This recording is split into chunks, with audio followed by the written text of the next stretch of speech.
আমাদের যে সাহিত্য পুরস্কার যে 5 জনকে আমরা নির্বাচিত করেছি তাদের হাতে দিতে পেরেছি, সবাই উপস্থিত হয়েছে, এই জন্য আমির ভাইকে ধন্যবাদ জানাই।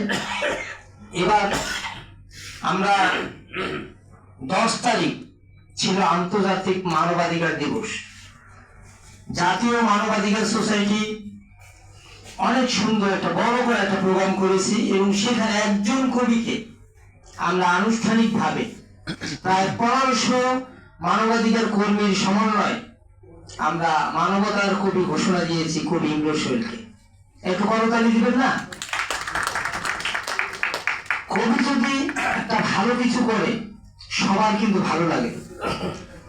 আমি যদি দেখি যে ডক্টর শাহেদ মমতাজের একটা আর্টিকেল কোন পত্রিকা দেখি, আমার কিন্তু ভালো লাগে, আমি পড়ার চেষ্টা করি।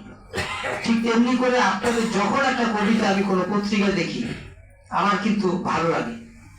আপনাদের যখন আমি টেলিভিশন